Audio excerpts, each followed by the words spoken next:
So yeah, Giannis had help tonight, but the biggest story is still him. I mean, back-to-back 40-point, 10 rebounds games in NBA Finals history. It's Giannis, Shaq, and LeBron. We could be in the middle of an all-time Finals performance. We'll have to see. It obviously looks better in a win, but still, it's something to monitor. So, the main things that happened for Giannis tonight, I mean, what I remember the most is when the Suns went to the zone defense because they had to take Ayton out of the game and they didn't want to just go full-on Kaminsky as their center. Giannis just had a bunch of, duck-in plays where he ended up with Mikal Bridges switched onto him, and those were easy. But really, it was more screen setting, handoff plays, also offensive rebounds against the small lineup. It felt like it was offensive rebounds all game, whether it was for Giannis, Bobby Portis, Brook Lopez. The second chance points for the Bucks was a huge, huge win for them over Phoenix. And to talk about that screen setting and the handoffs, specifically I think it was Giannis and Middleton. It felt like Phoenix switched up their defense on the Middleton drives a little bit, specifically the screens when he gets it from Giannis. They started bringing extra attention, and it opened up so many things for the Bucks. And I think what part of the reason for this was because Middleton was more of a threat as a scorer. Because I remember early on in the game, there was one play where Middleton ran a screen. I don't even remember if it was with Giannis, but Ayton dropped, and then Middleton hit a pull-up jumper on him. The other one was, it was a Giannis screen, and Middleton went to the left side, and he drew a foul from Ayton. And I guess just those two plays, and probably other ones that I can't remember, made Phoenix play more aggressive defense on him, and then suddenly it's Bobby Portis open three in the corner. It's Giannis rolling to the rim, and I remember that was how he got one of his baskets. Phoenix did an okay job of getting to him, but then he just did a signature Giannis thing and just basically scored over, I think it was like Mikal Bridges. There was another Giannis, I mean, there were many Giannis Middleton handoff actions, but there was one where Middleton started from the corner, and then they got him a down screen to allow him to get a little bit of momentum. Giannis hands the ball off to him. The Suns' defense is scrambling a little bit. And then in that moment, Middleton throws it to Drew. Drew's defender is off balance. He gets inside to the middle of the floor, dump off pass to Lopez for a dunk. And there was another one where it was kind of similar, but it ended up with PJ Tucker getting a basket after cutting off of a similar action. And the Bucks offense was just flowing so well in this game. And the ISO muddy offense that we've seen them run at times just wasn't really a thing. The other thing that happened was a lot of the shots that Booker was making in Game 2, which were really just a lot of contested shots or deep threes. I mean, go check his highlights from Game 2. That's what a lot of it is. Or was, excuse me, proper English. And Drew did the same thing in this game. He had that step-back three on Cam Johnson. He had a pull-up three that was big. It felt like most of Drew's shots in this one were gutsy jumpers that just went through. So that's nice. The last game he missed a bunch of shots. This game he made a bunch of shots.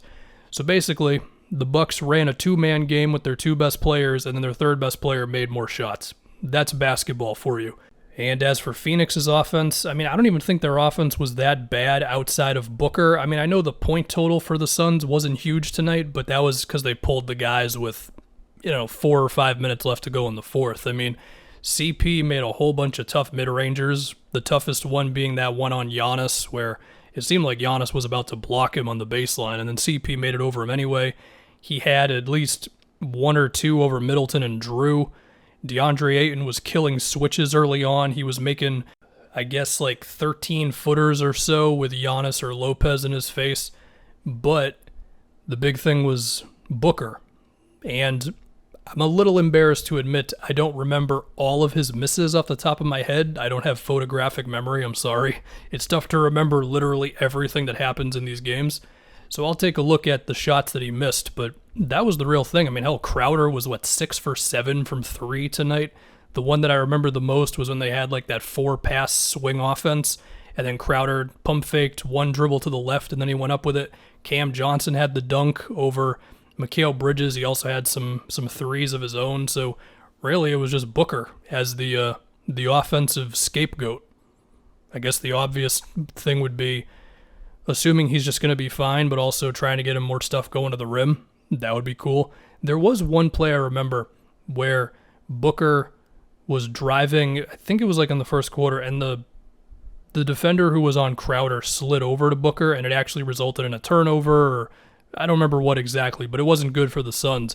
And it was one of the first plays this whole series where it seemed like they actually overwhelmed Booker with bringing extra attention, because he has been a damn good passer. I mean, there were plays in game 2 where it's like end of the shot clock, he has like a baseline pass to CP in the opposite corner, and in this game, at least on that one play, it was a little different. So whether that's more aggressive defense, whether that is the timing of it being better, where you don't make the pass super obvious because you don't come too early with the help, we'll see if the Bucks can replicate that. And as far as what the Suns can do to try to slow down the Bucks offense and the Middleton Giannis two-man game, I mean, to me, the most obvious thing is what I've been saying for every team trying to stop the Bucks offense these playoffs. It's just ignore the guys that you want to ignore.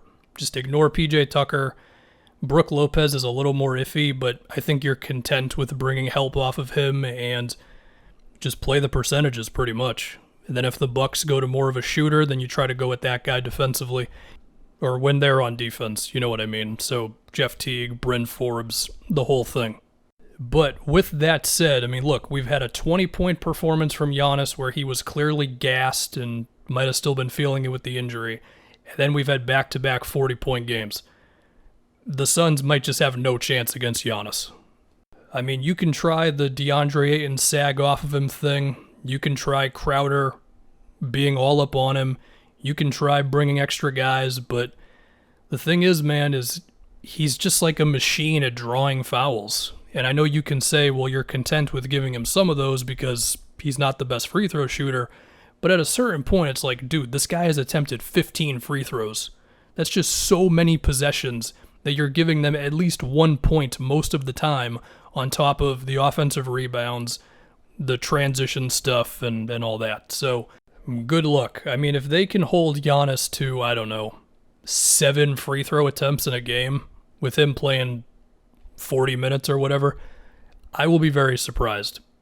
Of course, you can always just hope for Middleton or Drew to have bad games. I mean, again, Drew made tough shots in this one, and it's always iffy on which Middleton you're going to get in these big playoff games. So, yeah, but the big thing for the Bucks is their offense really did look great tonight, and it wasn't just those guys making shots. It was the movement. It was bodies moving. It was Giannis, Middleton, two-man game. Suns need to bring extra stuff, and then off of that, it's drive and kick, and suddenly the slow Bucks offense doesn't look so slow and bad. So whether you want to try switching a whole bunch of stuff and then hoping that Giannis doesn't kill you on the mismatches, whether you want to bring extra attention to the ball and you think that you can close out to guys and you're content with giving up an open 3 or a relatively open 3 to whoever, we'll see what they want to do.